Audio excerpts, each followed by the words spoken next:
Mesdames et messieurs, merci d'être avec nous, merci de regarder votre magazine avec Floride.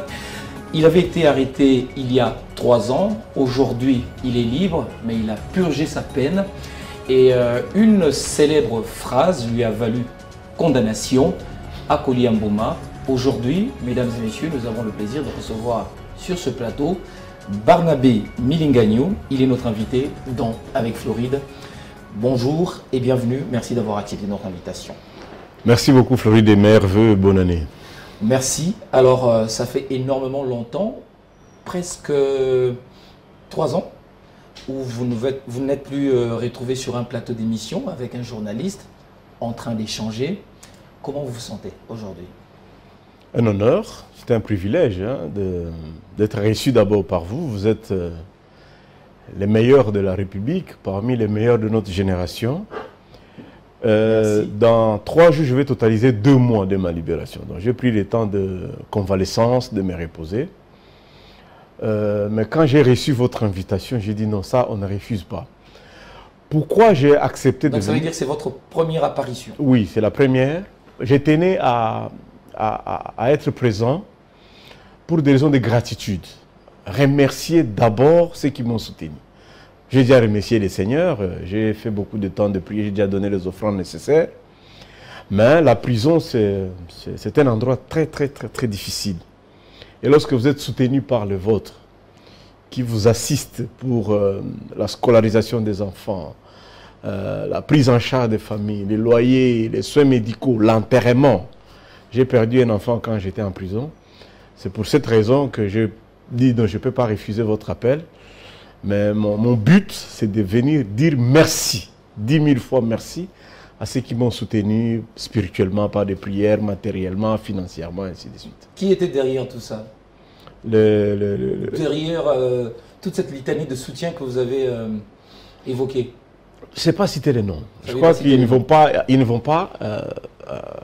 Vous ne voulez pas les exposer? Non. Bon, parmi il y a des hommes politiques, mais quand ils l'ont fait, ils ne l'ont pas fait pour l'intention d'une publicité. Oui. Je me souviens par exemple, une grande personnalité que je pourrais te donner les noms en dehors du studio, celui qui prenait en charge la scolarisation de mes enfants, m'avait dit, je le fais pour saluer ta lutte. Ce n'est pas un salaire, c'était chaque mois qu'il faisait un geste pour la scolarisation de mes enfants. Il n'a jamais voulu que son nom soit connu. Alors, c'est quoi cette lutte dont il a parlé? Bon, moi, je suis un homme politique. Oui. Je ne suis pas venu à Kinshasa. Je suis venu à Kinshasa en 2003. C'est Maître Azaria Sourbero qui m'a amené comme son collaborateur, chargé de communication politique. Et moi, je ne suis pas commerçant, je ne suis pas prédicateur. Je suis un acteur politique. Et lorsque je suis invité dans une émission, je donne des analyses de la gouvernance. Mais malheureusement, nous avons eu des fanatiques patentés qui ont estimé que lorsque nous donnons des analyses et que nous sommes acteurs, non, nous donnons des analyses, nous disons publiquement, attention avec ça, attention avec ça. Mais on a été mal interprété. Analyse, mais il faut en même temps contrôler les mots. Non, bon, les mots... Parce que la liberté d'expression ne vous permet pas de tout dire. Bon, vous savez, en littérature, la phrase est composée du sujet, verbe et complément. Le mot ou la phrase qui m'a amené en prison, ni le sujet, ni le verbe, ni le complément, celui qui s'est senti offensé n'a été cité. Moi, de ma bouche, je n'ai pas cité le nom de la personne. La phrase existe dans les réseaux sociaux. Mais c'est un journaliste qui a prononcé les noms, un juge influencé. D'ailleurs, j'avais aimé la phrase de l'autorité. À l'époque, il avait condamné ses collaborateurs qui influençaient la justice. La réalité, c'est quoi? On a été arrêté seulement par clameur publique. Clameur publique. Par clameur publique. Parce que Jésus, clameur publique, a fait que on l'a condamné. Ça, c'était l'erreur fatale du premier mandat. Vous savez, pour être condamné, il faut 3 éléments en droit. Desquels? 1, la matérialisation. C'est-à-dire qu'il faut qu'on vous attrape en train de poser l'acte. Est-ce que moi, là, Barnabé, on a attrapé ma main en train d'introduire un bouma dans la bouche de la victime? Non. Deuxième élément, ce sont des textes. Quel est l'article de la Constitution que j'ai violé? J'ai posé la question au juge, est-ce que j'ai violé l'article 23 de la Constitution qui accorde la liberté d'expression? Est-ce que j'ai violé l'article 6 de la Constitution? Est-ce que je ne réponds pas à l'article 5 de la Constitution? Troisième élément, l'intentionnalité. Est-ce que moi, on m'a trouvé en route vers chez lui pour dire que j'avais l'intention? Écoute, en jurisprudence, qu'est-ce qui définit l'intention? Par exemple, un professeur qui appelle une fille dans son bureau, ou bien un chef, un juge magistrat qui appelle une victime dans son bureau, et le gars se déshabille. Lorsque le monsieur se déshabille, même s'il ne passe pas à l'acte, celui-là peut être condamné pour l'intention. Moi, on ne m'a jamais trouvé avec une arme, je n'étais pas sur son avenue, je n'étais pas dans sa maison, j'étais sur un plateau de télévision et on analysait la séparation. Et moi, j'avais dit, ce n'était pas normal, à ce temps-là, de se séparer avec votre meilleur partenaire, que vous avez qualifié de frère. Parce que la crise partait du fait qu'il y avait un déplacement dans un village dans le sud Kivu, où il y avait 11 députés, les ambassadeurs, ministres de la Défense, ministres de l'Intérieur, et l'autorité de la République a dit qu'ils n'étaient pas au courant. Et moi, j'ai estimé que c'était très dangereux. Alors, avant de parler politique, avant de parler actualité évidemment, j'aimerais quand même que vous puissiez partager avec ceux qui vous connaissent, les nombreux téléspectateurs qui nous suivent en ce moment, qu'est-ce que vous avez appris de la prison? Parce que vous aviez été durant 3 ans, vous avez purgé vos 3 ans. Est-ce que la prison vous a changé? Est-ce que vous êtes le même Barnabé que nous avions connu? Je crois que la prison a renforcé mes convictions. Ah bon? Ouais, ouais. Je suis devenu encore plus politique qu'avant. Farouche? Bon, ça, je ne sais pas ce que cela signifie. Plus politique avant, ça veut dire quoi? Plus dur? Je ne sais pas, mais je crois plus convaincu. Oui. J'ai appris, si je peux résumer en une phrase, ce que la prison m'a appris, c'est que c'est le pouvoir du silence contre la dictature de bruit. Parce que tu imagines, ma cellule était 1,20 m de large, je crois 2,10 m de long. Il n'y avait pas de fenêtre, c'était bétonné comme ça. J'ai passé tout mon temps là-bas. Tu es seul. C'est-à-dire tu apprends à te taire. Même si tu ne veux pas parler, même si tu veux parler, il n'y a personne pour parler avec. Tu es seul. Dans quelles conditions? Dans la chaleur? Non, étouffement? Inimaginable. C'est à Kinshasa, vous êtes dans un mur de 45 cm de mur. Vous dormiez sur quoi? Non, le lit de l'hôpital. J'avais acheté quand même un matelas orthopédique. Et on dormait. Donc tu passes tout ton temps à dormir. Aujourd'hui, au moment où je te parle, j'ai des pépins dans mon corps parce que, écoute, tu passes tout ton temps sur les lits, ça te brise les genoux, ça te casse le dos, même si tu fais le sport. Est-ce que vous trouvez normal que certaines personnes, certains politiques, qui, lorsqu'ils se retrouvent en prison, ils commencent avec des maladies? C'est une comédie ou ce sont les conditions qui font qu'ils éprouvent ce genre de difficultés? 3 choses. Premièrement, c'est cette préparation psychologique. Généralement, quand on arrête quelqu'un, il n'est pas prêt. Il n'est pas prêt. Et j'ai remarqué d'expérience chez des amis, tu te retrouvais, tu es arrêté, le sac de riz à la maison est fini. Ou dans 2 jours, tu dois payer les loyers. Ou les frais scolaires des enfants. Ce sont des réalités. Donc toi, tu es arrêté mardi, moi j'étais arrêté un samedi, mais il fallait payer les frais le mardi. Ou tu dois payer les loyers le lundi. Tu vois un peu cette difficulté-là. C'est psychologique, c'est moral, c'est ça qui rend plus malade. Ça, d'abord, les réalités que tu trouves là-bas. Oui. Ça, c'est quand tu viens. De 2, les conditions. Écoutez, chacun de nous prend soin parce qu'on dit le premier cercueil, c'est ton lit. Tout le monde veille sur ça. Tu dors sur un matelas orthopédique, tu es bien avec des jolis draps, une chambre climatisée pour les autres. Mais tu arrives là-bas, papa. Vous pouvez vous retrouver à 280 pour 3 toilettes turques. 280. Vous êtes 280 dans un pavillon. Mais vous devez utiliser la toilette turque que tu n'as jamais utilisée peut-être. Toi, tu étais habitué à la toilette de cuve. C'est puant. Non, pas puant. Tu peux organiser tout ça. Mais écoutez, les genoux ici. Toi, tu es habitué à une toilette de cuve. Tu es assis sur une toilette. Mais là, tu arrives là, tes genoux doivent supporter ton poids pour te soulager, par exemple. Et puis, vous êtes alignés. Ce sont des conditions dont on n'est pas préparé. Et puis, nos prisons ne sont pas propres. Ne sont pas propres. Et vous n'êtes pas tombé malade durant ces 3 ans? Moi, Dieu m'a aidé, mais j'ai béni l'Éternel parce que le 5 octobre, je suis tombé gravement malade. J'ai failli même mourir parce que du 5 octobre au 20 novembre, j'étais gravement malade. J'ai même j'ai obtenu 45 perfusions. Donc c'était très... Et tout s'est passé en prison? En prison. Heureusement, je salue le médecin. À Makala, il y a des très bons médecins. Il y a des très bons médecins. Ils m'ont bien encadré. Et dans le pavillon, j'avais le médecin directeur de Kwamouth, de l'hôpital général de Kwamouth, qui est venu là aussi innocemment. Ces messieurs passaient nuit dans ma petite cellule là sur une chaise pour veiller sur ma santé. Je suis tombé moi aussi malade à la fin. Les gens tombent malades réellement. Il n'y a pas de comédie. D'autres arrivent en prison avec certaines maladies. Tu peux avoir problème de sucre, problème de tension, problème de ceci. Et il faut prendre tes médicaments. Les stress, la prison est trop stressante. C'est pas facile. C'est pas facile. Donc c'est pas facile de rester fort. Alors vous regrettez aujourd'hui votre erreur. Est-ce que vous admettez quand même avoir commis une énorme bourde sur un plateau de télévision et qui vous a coûté ce que vous avez vécu? Un procès est aussi pédagogique.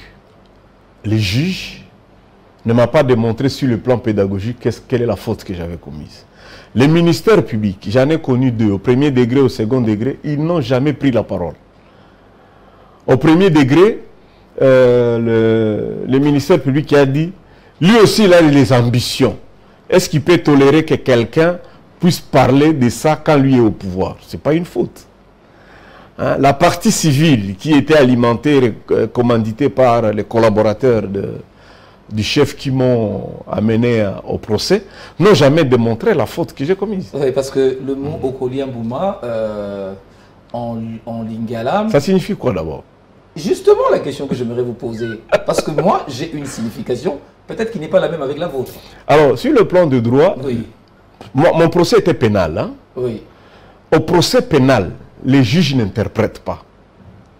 Tu comprends? Oui. On devrait chercher un interprète assermenté pour venir expliquer. Parce qu'il y avait une difficulté. C'est pourquoi d'ailleurs le juge m'a demandé de le dire en français. Le juge me dit, il est l'enfant des militaires. Qu'est-ce que vous avez dit en français? Non, mais j'ai interprété littéralement. Koli Mbouma s'est mangé le fruit. Lui me dit qu'il est l'enfant des militaires. Moi, je dis, moi, je suis l'enfant des pasteurs. Oh non, moi, je parle de Lingala de Kinshasa. Moi, je parle de Lingala de Otuele. J'ai appris le Lingala à Isiru, non, à Ouatta. Est-ce que nous sommes sur la même diapason? Non. Lui, il a ses raisonnements comme militaire. Moi, j'ai mes raisonnements comme chrétien. J'ai même dit, malheureusement, l'extrait n'a pas été diffusé. C'était une légende de la République, Kofi Olomide. En 2004, il a fait sortir un album où il chante pour la République. Il y a la deuxième chanson, c'est Inch'Allah. Il dit Yoli Kaku, Obebi Simbouma, Bile Inayomoko. Est-ce qu'il a fait la prison pour ça? Non. C'est en 2004. Mais le contexte. Il était dans un autre contexte. Vous étiez dans un autre contexte. D'ailleurs, lui, il était dans un contexte beaucoup plus difficile parce qu'on terminait les 1+4. Moi, mon contexte là, c'était quoi? Est-ce que je t'ai dit l'intentionnalité, la matérialisation et la violation des textes. Le procès n'a pas démontré l'article que j'ai violé. On ne m'a pas trouvé avec le Mbouma parce qu'il s'agissait de quelle pomme? C'était la mangue ou c'était quoi? Et puis, on ne m'a pas trouvé avec la victime. Mais vous étiez sur le point de fuir, hein? Non, je n'ai jamais fui. Le pays avant que vous ne soyez arrêté. Je ne ferai jamais ça. Je ne peux pas fuir la République démocratique du Congo. Tu sais, moi j'ai tourné l'émission, c'était un mardi. Oui. L'émission a été diffusée le mercredi à 10 h. L'émission était de 50 minutes. À 11 h, il y a eu une réunion à la présidence. Celui qui m'a amené en prison, ce n'est pas le chef de l'État. Il y avait un de ses collaborateurs pour qui je m'en prenais, que j'avais dénoncé, qui ne devrait pas être collaborateur du chef de l'État. Il y a eu réunion à la présidence. Donc il en a profité. Le parsec, il a demandé ma mort. Ok. Le parsec du président à l'époque avait tweeté à 12 h. Donc vous pouvez aller suivre. Le 28 novembre à 12 h, le parsec du chef de l'État avait tweeté pour demander ma mort. C'est comme ça que j'étais au courant. Mais je n'ai pas fui. D'accord. Je l'ai fait pourquoi? On va changer de sujet. Alors, 3 ans après, vous êtes en prison. C'est pratiquement plus de la moitié d'un mandat du président de la République. Vous sortez de la prison. Comment vous trouvez le pays, l'actualité, après ces 3 ans? Le pays a quand même assez décollé, les choses ont changé. Ou vous pensez que la situation est stagnante? Ou on a régressé? Bon, nos amis ne sont pas tolérants. Si je commence à donner mes avis sur cette question, ils vont encore s'apprendre à moi. Vous ne pouvez pas. Bon, je peux le faire, mais j'estime que... Non, mais vous pouvez... Ils ne le sont problème, pas... c'est que vous ne comprenez pas que vous pouvez faire des critiques. Non. Mais soyez élégant dans vos critiques. J'ai toujours été élégant. J'ai toujours été élégant. Vous avez peur. Alors, je vais changer. J'ai pas peur. J'ai pas peur. Tu sais, en 2020, j'ai dit à nos amis, ne croyez pas ce que vous faites. Bon, laisse-moi fixer ça. Tu vois, nous venons de passer les élections. Oui. Le premier mandat, ça a toujours été le mandat le plus facile partout au monde. Ça, c'est Omar Bongo qui l'a dit. Facile? Oui, oui. Parce que bon, vous êtes là, on vous trouve innocent. Bon. Pour le second mandat, généralement, on justifie. On accuse les autres. Je n'ai pas fait à cause de ça, je n'ai pas fait à cause de ça. Les Congolais ont pris une certaine maturité, on dit, bon, ok, on ne jette pas le bébé, le bassin et l'eau. Bon, tu veux avoir le second mandat, on te laisse le second mandat. Vous pensez que le second mandat sera plus facile? Kabila Joseph, il gagne en 2011. Mais de 2011 en 2018, Kabila ne s'est pas déplacé. C'était le mandat le plus difficile. Il a organisé des conventions, il a organisé des concertations, il a organisé des dialogues. Il est plus juste pour stabiliser. Plus resté au pays. Plus stressant. Donc le second mandat n'est pas généralement facile. Les couleurs sont annoncées déjà. Les gens pensaient que ceux qui avaient refusé... Les couleurs sont annoncées avec quoi? Avec les différents regroupements politiques. Eh bien voilà. Vous vous retrouvez avec 430 députés. Ceux qui ont fait la psychologie sociale vont se rappeler que l'isolé finit par avoir raison. Trois les gens de notre pays ont parlé avant les élections. Kabila Joseph, il avait raison. Aujourd'hui, je le félicite et je lui remercie là où il est de n'avoir pas autorisé que FCC participe aux élections. On va en parler. Parce que c'était lui le concepteur de la machine. Aujourd'hui, tout le monde lui donne raison. Deuxièmement, Kofi. Oui. Moi, j'aime beaucoup Kofi Olomide. Je le cite souvent. Oui. Je le salue là où il est. Kofi a dit, comment tu vas te sentir quand tu rentres à la maison aux Olia Maloa? Hein, c'est un poisson de chez nous pour ceux qui sont à l'étranger. Et au moment où vous avez triché, tout le monde sait que vous avez triché. Vous avez eu la machine chez vous. Mais aujourd'hui, aucun agent de la CENI est interpellé. Il n'y a pas de procès. Monsieur le procureur de la Cour constitutionnelle, de la cassation, monsieur Firmin, on attend. Il s'est précipité à demander aux 82 invalidés de ne pas quitter le pays. Mais qui de la CENI qui est responsable de la machine? En principe, on devait arrêter les gens de la CENI, ANER, tous ces gens-là, qui ont permis que les gens aient des machines chez eux. On a vu les images. Alors, Monsieur Barnabé, vous considérez Joseph Kabila comme votre leader politique? Moi, je suis, je l'ai dit toujours, je suis plus kabiliste que Joseph Kabila lui-même. Vous êtes plus kabiliste? Je suis plus kabiliste. Oui. Donc, pour moi, je suis kabiliste. Et ça doit être clair et connu.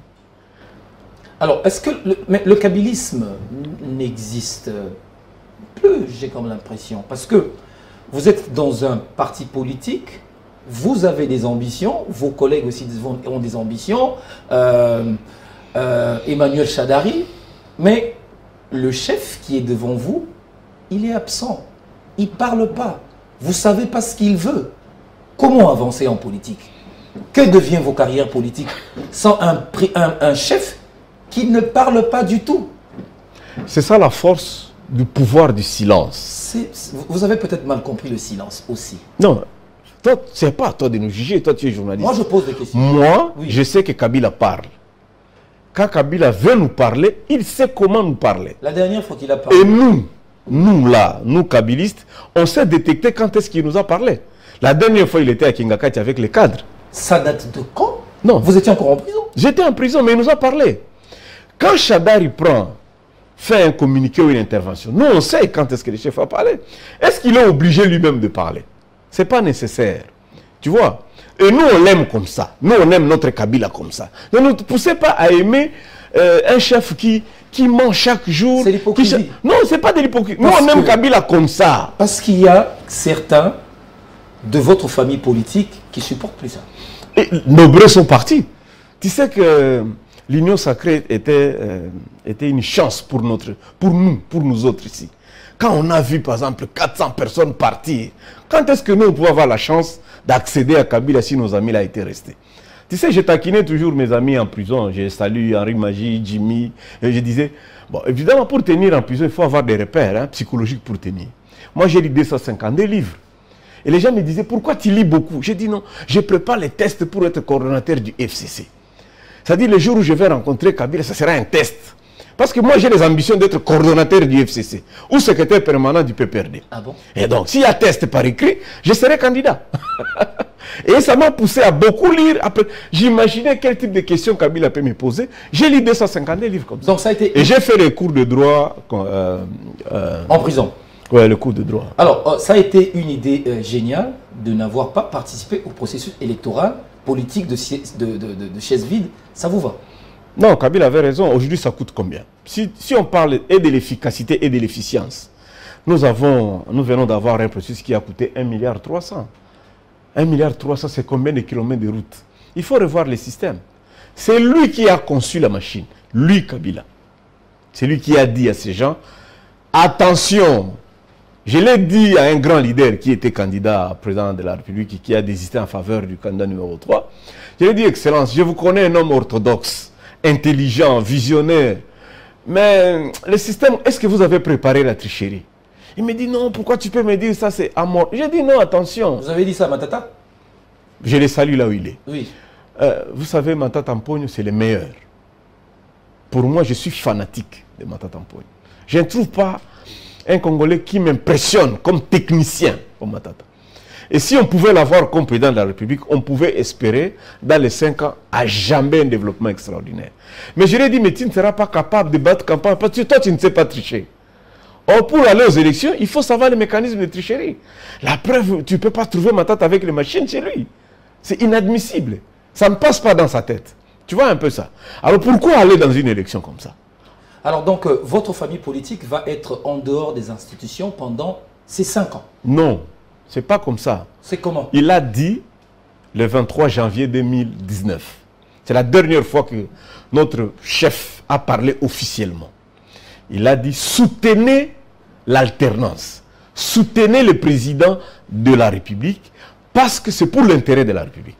C'est un discours officiel. Le coordonnateur à l'époque du FCC, Némi, a expliqué ça plusieurs fois. Oui. Lorsqu'il y a eu crise, lorsque les gens voulaient aller se positionner, parce que le président de la République voulait déboulonner, mais en réalité, il voulait mettre en place son état de droit et le peuple d'abord, qu'il n'a pas cité dans son discours d'investiture du second mandat. Le mot ou la phrase état de droit n'a pas été cité et le peuple d'abord n'a pas été cité. Mais il nous a demandé, ok, laissez le président gérer la République. Nous, on a observé. Bon, maintenant là, le second mandat commence. Il doit y avoir des directives. Nous avons les ambitions.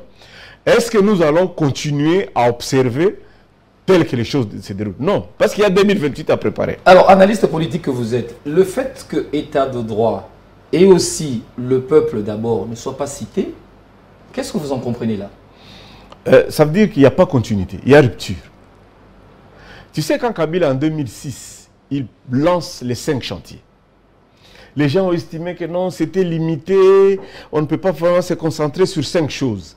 En 2011, il ouvre en disant révolution de la modernité. Mais ici, nous, on a appris ne jamais trahir le Congo et plus jamais ne sera comme avant.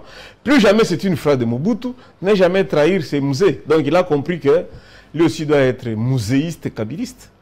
Ah bon? Oui, mais c'est ça la philosophie. C'est ça notre doctrine. Alors, nous, on n'est pas là pour trahir la République.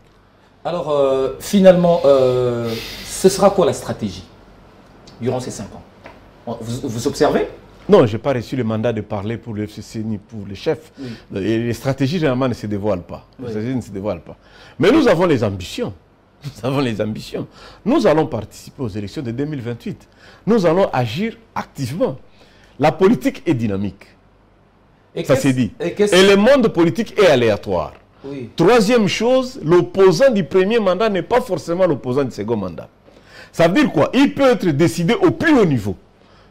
On peut être surpris que Kabila a dit « je travaille avec Tshisekedi ». Il n'y a pas de logique. Vous refusez de participer au processus 2023, mais vous accepterez participer au processus de 2028. Je te fais raisonner. Alors, mais qu'est-ce qui vous prouve Non, qu'il n'y aura pas encore tricherie? Non, je te fais raisonner. Allez-y. Lorsque cash existe, cash c'est quoi? C'est IDPS et INC de Vital Kamerhe. Ils signent un accord de 10 ans. 5 ans IDPS au pouvoir, à la présidence, 5 ans INC à la présidence. Ça fait 10 ans. Mais lorsque Kabila vient se greffer à cet accord, ça devient FCC Cash. C'est qu'il a cédé 10 ans qu'il ne participera pas à la présidence de la République. C'était logique. Pour ceux qui connaissent comment Kabila fonctionne. Et Kabila est resté loyal. Vous êtes le seul à avoir compris ça comme ça? Non, c'est comme ça. La preuve, il n'a pas engagé pour, il s'est pas engagé pour les élections de 2020. Il a voulu respecter sa parole vis-à-vis de son partenaire. Si nos amis n'ont pas compris ça, je regrette. Parce que lui, l'accord voulait qu'il le laisse 2 mandats. Un mandat pour l'IDPS, un mandat pour l'INC. Lui se retirerait à la présidence de la République. Maintenant, il va nous parler. Le moment va venir, il fait sa thèse. Il va nous donner les orientations. Si on reste dans l'opposition pure, si on reste neutre, ou si on rejoint. Cette stratégie n'est pas encore définie et je n'ai pas le mandat de dire ça. Mais j'ai fait comme analyse, je t'ai dit, 3 choses. L'opposant du premier mandat n'est pas forcément du second mandat. La politique est dynamique, on peut toujours bouger. Et c'est aléatoire. C'est aléatoire. C'est-à-dire celui qui était forcément Premier ministre au premier mandat, rien n'est garanti qu'il sera Premier ministre au second mandat. Et en politique, vous pouvez être Premier ministre les avant-midi, après-midi, vous devenez chômeur ou vous allez en prison. Vous pouvez aller en prison. J'ai reçu aussi un autre acteur politique ici sur ce plateau il y a quelques jours qui se réclame d'être un tshisekidiste, comme vous êtes également kabiliste, mais qui a regretté le fait que Kabila, en tant que, avec ce statut d'ancien président de la République, n'ait pas participé à la cérémonie d'investiture du président Félix. Il en regrette amèrement et énormément. Est-ce que ça a été une bonne décision qu'il n'ait pas participé? Moi, j'ai regretté la présence du pasteur Dallo au stade. Vous avez regretté sa présence? La présence du président Dallo au stade. Pourquoi? Vous savez, les élections, moi je suis chercheur en communication politique.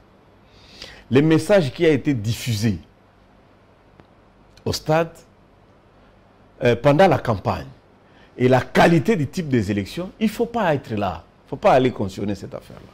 Ah bon? Oui. Il y a eu braquage, les élections ont été chaotiques.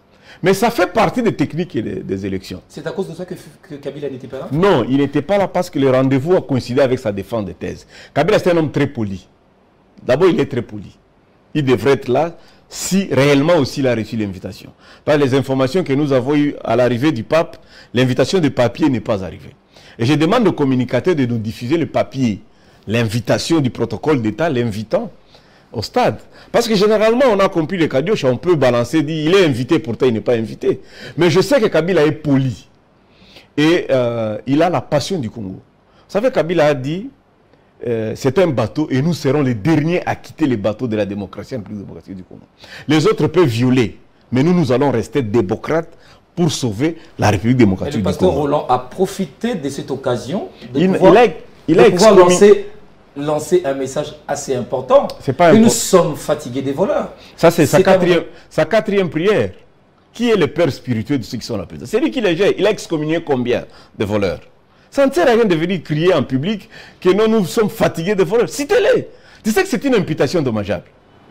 Non, on n'a cité personne. Ah, mais pourquoi il vient dire qu'il y a des voleurs? Devant les invités, qu'il y a des voleurs. Mais parce qu'il y a des voleurs. Lui, il est pasteur, il ne peut pas vous cajoler. Mais c'est une imputation dommageable. Devant les invités, il dit que notre pays a des voleurs. Il a terni l'image de la République. Au fait, Mais il a menti? Mais qu'il prouve. Non, je vous pose la question. Est-ce qu'il a menti? Non. C'est comme ça que nous devons éviter la clameur. Ça, c'est la clameur publique. Monsieur le Président ne travaille plus avec des voleurs. Soyez entourés par des nouveaux.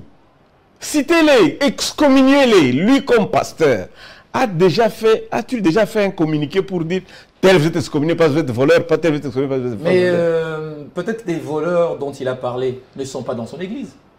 Bon, on dit qu'il est le pasteur du président. Ça veut dire quoi? Lorsque Bill Clinton a eu des problèmes avec Moniscan Lewinsky, il a nié devant les magistrats, devant tout le monde. Personne n'a réussi à soutirer, y compris Hillary. son épouse qui est brillante avocate, n'a pas pu soutirer la reconnaissance du péché ou de l'acte. C'est son pasteur. Lorsque Bill Clinton est arrivé devant son pasteur, il a reconnu le fait qu'il a rencontré Monica 11 fois. Donc les pasteurs ont un pouvoir. Si aujourd'hui notre pays a des difficultés, j'ai discuté, d'ailleurs je voudrais rencontrer un jour le monseigneur Cholet. Moi j'ai ces problèmes-là. Qui forme les Congolais? Pourquoi les hommes d'église aujourd'hui tolèrent les voleurs? Vous rencontrez la plupart des animateurs, allez rencontrer tantôt le cardinal, tantôt rencontrer les pasteurs. Pourquoi ces gens ne sont pas punis? On peut être excommunié. Lorsque vous amenez des dîmes qui n'ont pas de justification, lorsque votre enrichissement est illicite, l'église doit jouer le rôle. Ah bon, c'est comme ça? Oui, c'est ça. En tout cas, je suis l'enfant d'un pasteur. J'ai 54 ans d'âge. Donc, moi, je connais la Bible pendant 54 ans. L'église peut te remettre dans la raison. Ton pasteur peut tonner sur toi. D'ailleurs, aux États-Unis, lorsque tu es engagé, tu donnes aussi le numéro de compte de votre église. Et le pasteur doit suivre votre enrichissement. Ce n'est pas normal que vous êtes fidèle magistrat, juge, n'importe qui, et dans une année, vous achetez 4 Prades ou 2 Prades. Il y a sachet. Toi, tu as eu ça comment? Les pasteurs doivent poser des questions. Vous vous enrichissez comment? On vous paye combien, en fait? Si la première enquête peut commencer, par exemple, à la Cour constitutionnelle, qui est dirigée par un pasteur. D'ailleurs, là, c'est catastrophique parce que même les poulets de fin de l'année ne partagent pas à tout le monde. Il y a un écart terrible. Et pourtant, l'article 150 leur accorde l'indépendance.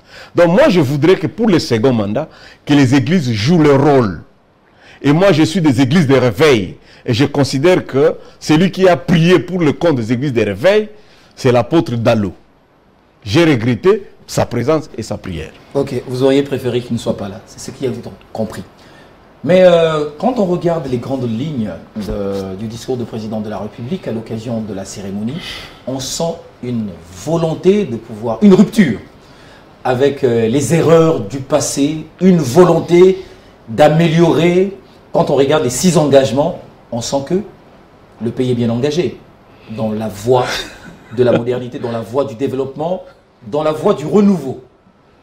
Je pose une question, vous êtes en train de rire, vous n'y croyez pas? Genèse chapitre 1, de 25 en 28. Dieu dit créons. Genèse chapitre 2, verset 13, il dit faisons. C'est-à-dire qu'il y a un écart entre la croyance, la pensée et la matérialisation des faits. Mais quand il a dit ça, créons, et il y a de l'écriture qui dit Dieu créa, il a créé. C'est ça. Il faut prendre aussi la suite. Oui. Oui. Je t'ai dit au verset 1, chapitre 1er, au verset 25 à 28, il dit créons. Oui. Au chapitre 2, verset 13, toujours de Genèse, il dit faisons. Si tu veux que je fasse un commentaire, j'espère que ça ne va pas m'amener en prison, c'est de lui demander de réduire sensiblement l'écart entre les dires et les faits, en tenant compte de l'efficacité et de l'efficience. J'insiste sur le mot efficience. Il a l'intention de faire, mais le coût, c'est exorbitant. Je demande quand même qu'on écoute aussi le conseil de l'OGEDEP et des commissaires aux comptes. Vous parlez des coûts. Oui.